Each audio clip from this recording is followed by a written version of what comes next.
नमस्कार, मैं दीपक शर्मा, मेरे यूट्यूब मंच पर आपका स्वागत है। दोस्तों, बिहार के मुख्यमंत्री नीतीश कुमार के इस्तीफे की मांग अचानक क्यों होने लगी है? क्यों देश के कई बड़े न्यूज चैनल्स दिन भर से आज एक खबर चला रहे हैं कि नीतीश कुमार किसी भी वक्त इस्तीफा दे सकते हैं, नीतीश कुमार का इस्तीफा जल्दी हो सकता है। इस तरह की खबरें आज टीवी पर, स्क्रीन पर क्यों चलाई जा रही हैं? सूत्रों के हवाले से खबर यही आ रही है, बिहार में अपना सीएम बनाना चाहती है बीजेपी और नीतीश कुमार इस्तीफा दे सकते हैं। अब कुछ चैनलों में तो यहां तक बताया जा रहा है कि नीतीश कुमार आने वाली 15 जनवरी के बाद, यानी जब खरमास का महीना खत्म होता है, अशुभ महीना खत्म होता है, तो उसके बाद वो इस्तीफा दे सकते हैं और एक नया मुख्यमंत्री बिहार को मिल सकता है। खरमास के बाद बिहार में कुछ बड़ा होने वाला है। सवाल इस बात का है कि आखिर अचानक ये सब क्यों हो रहा है? क्यों नीतीश कुमार पर रेजिग्नेशन का, इस्तीफे का दबाव बनाया जा रहा है? और सवाल यह भी है कि क्या ये सारा खेल अमित शाह के इशारे पर मीडिया खेल रही है? वो अमित शाह जिन्होंने एक एग्जिट प्लान नीतीश कुमार का तैयार कर रखा है और अमित शाह चाहते हैं कि नीतीश कुमार को कुर्सी से उतारा जाए, उनका कोई चेला बीजेपी का बिहार का मुख्यमंत्री बने और सारा कंट्रोल बिहार का अमित शाह के हाथ में आ जाए। तो क्या एक माहौल बनाया जा रहा है इस तरह की ब्रेकिंग खबरों से?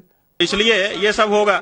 अब उनको विराम लेना चाहिए, हमारा स्पष्ट कहना है। अब दोस्तों, सच्चाई यह है कि काफी समय बाद, कई महीनों बाद नीतीश कुमार दिल्ली आए थे और 2 दिन पहले उनकी मुलाकात प्रधानमंत्री नरेंद्र मोदी से हुई थी। इस मीटिंग में सम्राट चौधरी भी थे। इसी मीटिंग में लल्लन सिंह, जो जेडीयू के नेता हैं, कैबिनेट मिनिस्टर हैं, नीतीश के खास हैं, वो भी बैठे हुए थे।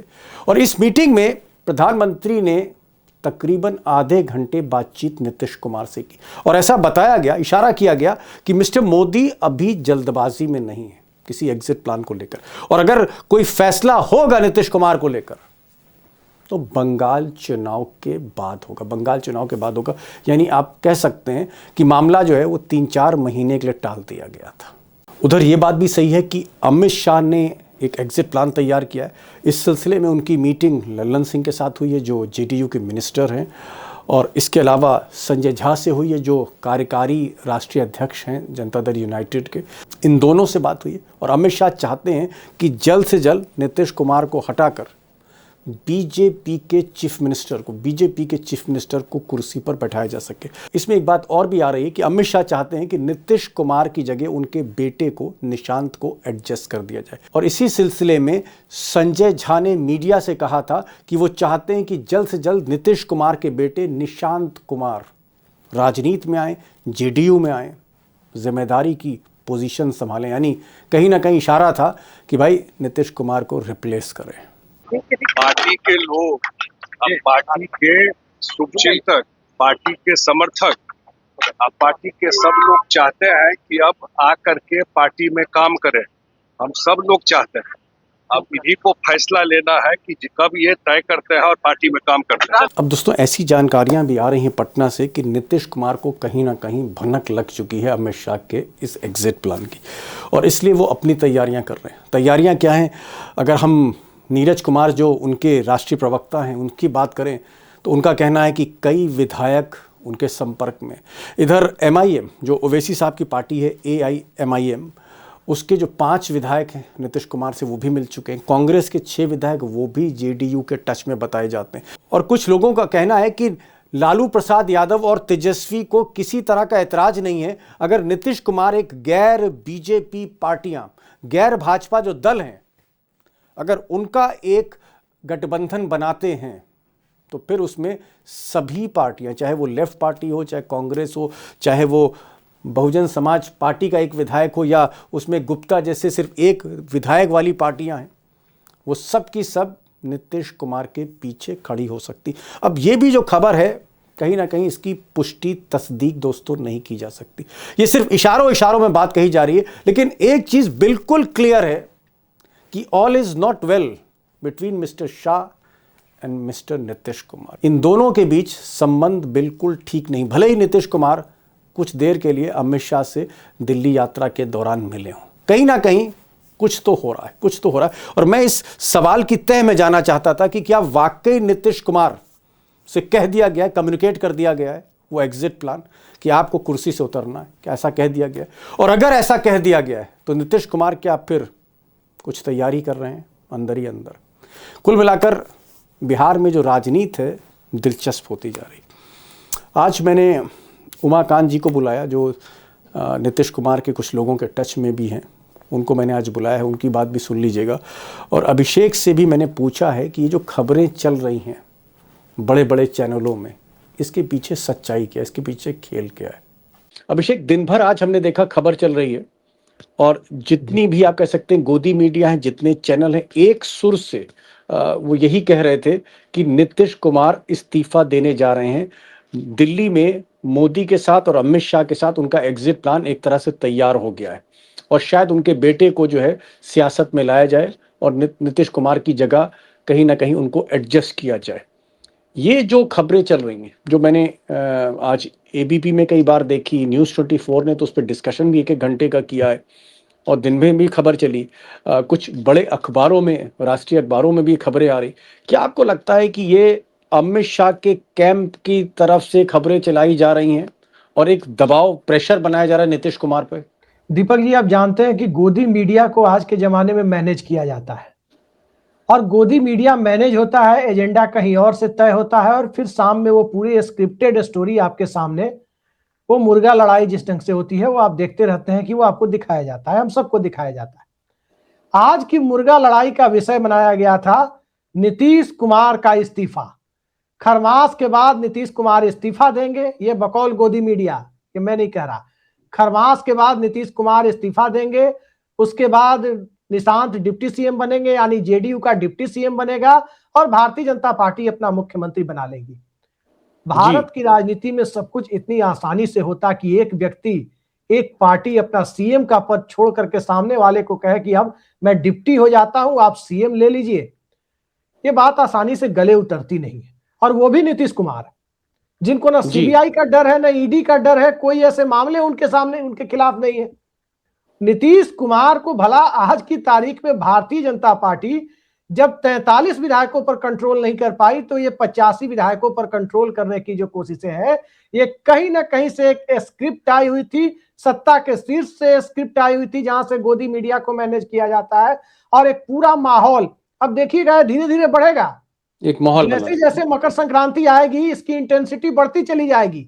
नीतीश कुमार पर दबाव बढ़ाने की कोशिश होगी, लेकिन वही है कि दबाव में आदमी जब ज्यादा बाउंसर पड़ता है तो निकल करके उसको फुल टॉस बना के सिक्स मारने की कोशिश करता है। मैं आ रहा हूं, जब मैं लखड़ा साहब, ये तो मुझे समझ में आता है, ये तो समझ में आता है कि बीजेपी के पास इस वक्त जेडीयू के 2 बड़े नेता उनके पास हैं, संजय झा हैं, उनके पास ललन सिंह हैं, उनके पास सारा सिस्टम है, आधी ब्यूरोक्रेसी जो है वो अमित शाह के इशारे पर चलती है बिहार में, सब कुछ बिहार में है इस वक्त, यहाँ तक कि भाजपा का जो राष्ट्रीय अध्यक्ष बनने जा रहे हैं वो भी बिहार के।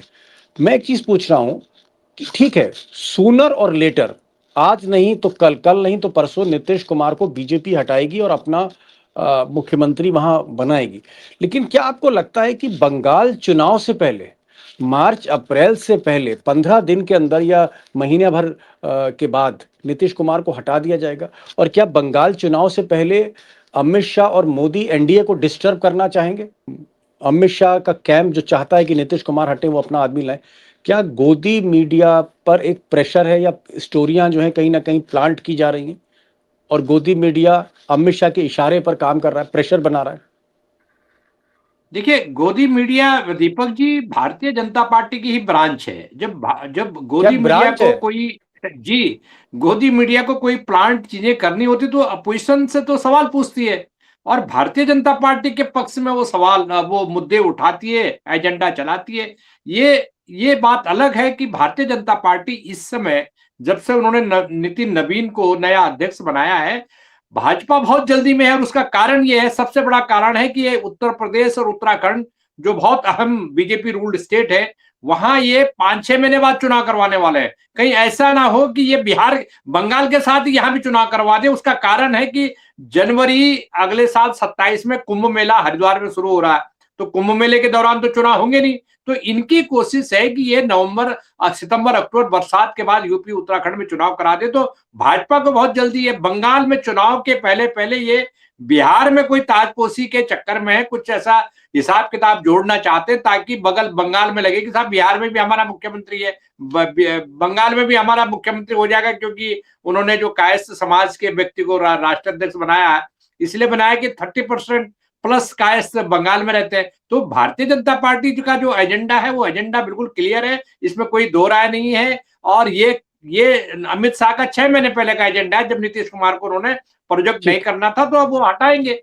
हटाने के लिए उल्टी गिनती पहले से शुरू हो गई, इसमें कोई शक नहीं है। वो दिल्ली आए जाए कुछ भी करें, लेकिन भाजपा बहुत क्लियर है। जी, आपने कहा कि गोदी मीडिया एक तरह से ब्रांच है, बीजेपी का मुखपत्र है। जो बीजेपी कहता है या जो बीजेपी का प्लान होता है वो कहीं ना कहीं मीडिया के थ्रू वो जाहिर किया जाता है। और इस वक्त अमित शाह की जो स्ट्रेटजी की प्रेशर इतना क्रिएट कर दिया जाए नीतीश कुमार पर कि वो खुद ब खुद इस्तीफा देने के लिए बाध्य हो जाए।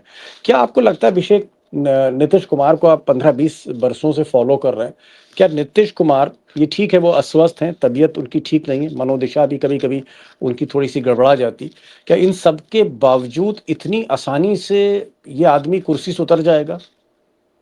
बिल्कुल आपने सही कहा कि 15-20 वर्षों से, जब हम लोग स्टूडेंट थे तब नीतीश कुमार मुख्यमंत्री बने थे, और स्टूडेंट भी स्कूल वाले उस वक्त मुख्यमंत्री बने थे, और आज पत्रकार है तो नीतीश कुमार ही मुख्यमंत्री है।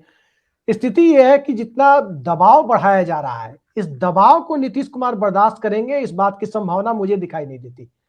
नीतीश कुमार पर इस्तीफे का दबाव ज्यादा बढ़ा और गोदी मीडिया ने ज्यादा हाइप क्रिएट किया, तो तय मानिए कि किसी दिन भाजपा के जो 13 मंत्री हैं बिहार में, वो 13 मंत्री ऐसे ही भूतपूर्व ना हो जाए जैसे 17 जून 2013 को हो गए थे।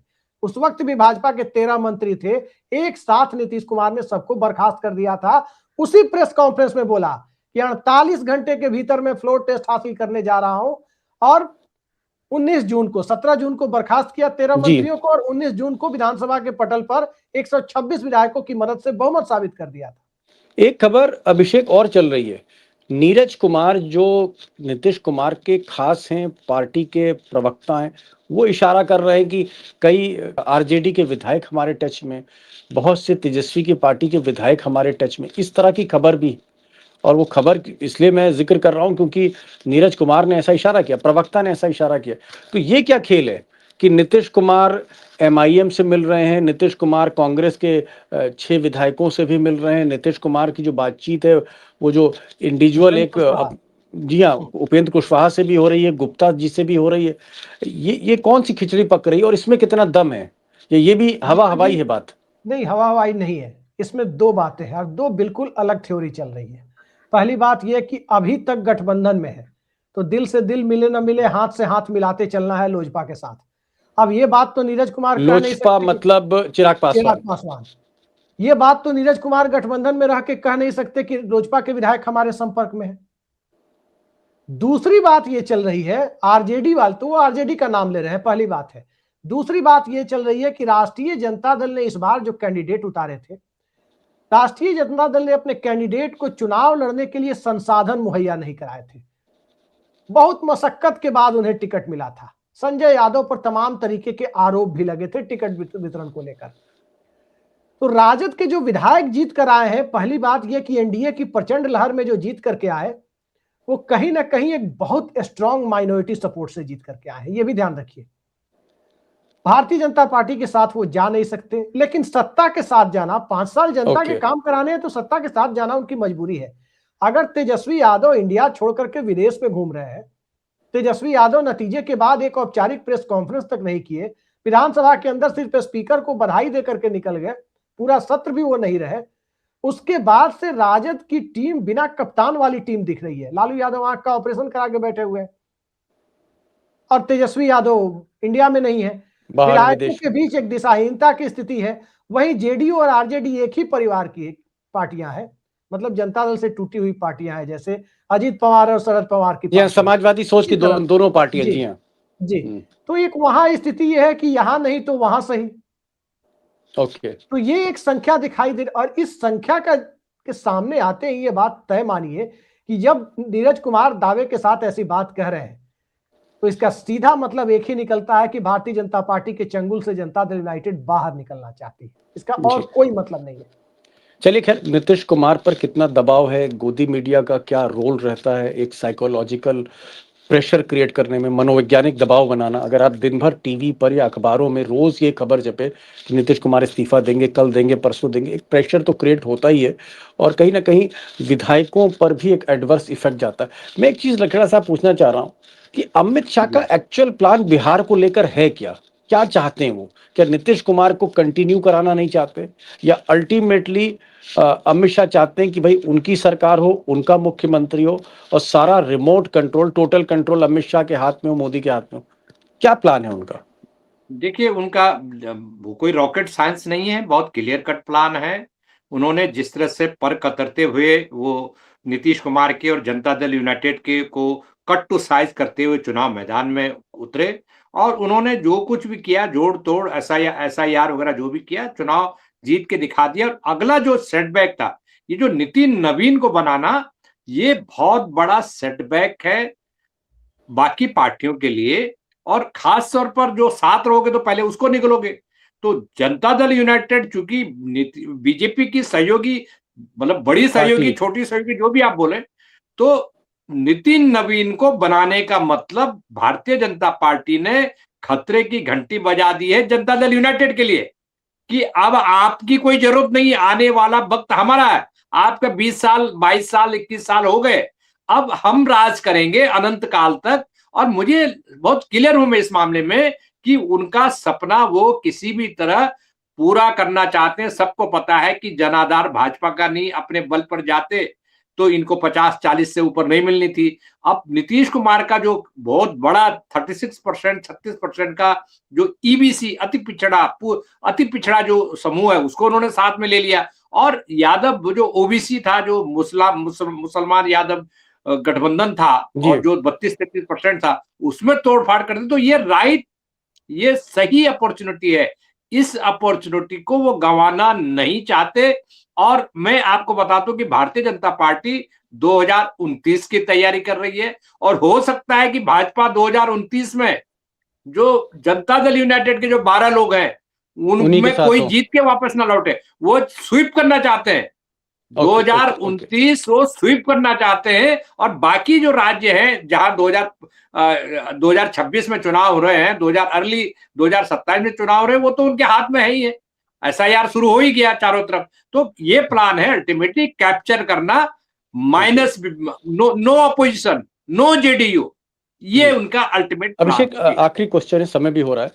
ये तो सही है कि गोदी मीडिया जो कहती है वो बीजेपी के इशारे पर काम करती है, इसमें बहुत ज़्यादा बहस की गुंजाइश भी नहीं है। हमारे दर्शक दोस्त सब जानते हैं इस चीज़ को। मैं एक चीज़ पूछ रहा हूँ कि क्या प्रैक्टिकली अमित शाह 15 जनवरी को हटा देंगे नीतीश कुमार को, या अमित शाह इतनी भी जल्दबाजी में नहीं है, वो बंगाल इलेक्शन तक रुकेंगे? आपकी इनपुट क्या है? अगर कुछ इनपुट हो इस पर आप रोशनी डाल सकें।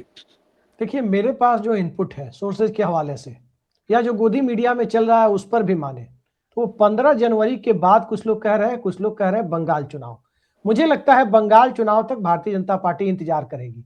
लेकिन बंगाल चुनाव वाली डेडलाइन नीतीश कुमार को भी पता है। तो नीतीश कुमार को भी जो खेल अपना खेलना है वो जनवरी फरवरी में ही खेलना है, ये भी ध्यान रखिए। तो नीतीश कुमार, आज तक की तो हिस्ट्री यही रही है कि नीतीश कुमार किसी को मौका नहीं देते। और आपको तो याद होगा, हम और आप दो ही लोग इस खबर को चला रहे थे कि नीतीश कुमार बीजेपी से अलग हो रहे हैं 2022 में। कोई नहीं मानने को तैयार था। सब जिससे पूछिए, बीजेपी के इकोसिस्टम वाले, मीडिया से, गोदी मीडिया से, या बीजेपी के लोगों से, सब कह रहे थे अलग तो होंगे लेकिन 2023 में। लेकिन नीतीश कुमार ने मौका नहीं दिया। अब क्या नीतीश कुमार इस बार भी मौका नहीं देंगे? अगर मौका नहीं देंगे तो उनके पास तो वही है, वो खरमास लोग कह रहे हैं, खरमास में ही वो बर्खास्त कर दे, कौन जानता है। कुल मिलाकर दोस्तों, अभी तक जो स्थिति है बिहार की वो ये है कि आज जितने भी न्यूज़ चैनल हैं, बड़े न्यूज़ चैनल हैं और अखबार है, उसमें खबर दिन भर चलती रही। खासकर अगर आप ABP देखें या News 24 चैनल देखें या रीजनल चैनल्स देखें बिहार के, कि नीतीश कुमार कभी भी इस्तीफा दे सकते हैं। मोदी और शाह ने एग्जिट प्लान रख दिया है और हो सकता है कि ये जो खरमास का महीना है वो ख़त्म होते ही यानी 15-16 जनवरी में कभी भी नीतीश कुमार इस्तीफा दे देंगे, उनके बेटे को एडजस्ट कर दिया जाएगा निशांत को और बीजेपी का एक नया मुख्यमंत्री। इस तरह की खबरें चल रही, लेकिन हमारे जो पैनलिस्ट इनका ये कहना है कि इतनी जल्दी में भी नहीं है। हो सकता है जो अभिषेक इशारा कर रहा है कि बंगाल तक बीजेपी रुकेगी। लेकिन एक बात और अभिषेक ने कही कि नीतीश कुमार चाहे स्वास्थ्य उनका खराब हो, ठीक ना हो, फिर भी जैसे भी नीतीश कुमार इस स्थिति में मौका नहीं देंगे वो अमित शाह को। उस मौके से पहले ही वो कुछ खेल कर सकते। कुल मिलाकर बिहार की राजनीति दिलचस्प होने जा रही है। देखना यह है कि क्या मौका छीन लेते हैं अमित शाह नीतीश कुमार के हाथ से, या फिर नीतीश कुमार जो उनका अंदाज रहा है राजनीति करने का, एक और यू टर्न लेते हैं। क्या होगा आगे हम तो नहीं बता सकते, लेकिन मैं कोशिश करूंगा दोस्तों आपको अपडेट करता रहूं कि बिहार एक फोकस एरिया रहेगा हमारा, क्योंकि वहां पर राजनीति बहुत तेजी से करवट लेती हुई हमको दिख रही है। लकीला साहब आप आए, बहुत बहुत शुक्रिया। अभिषेक भाई आपका भी बहुत बहुत शुक्रिया, शॉर्ट नोटिस पर आप आए। Thank you both of you for joining this programme.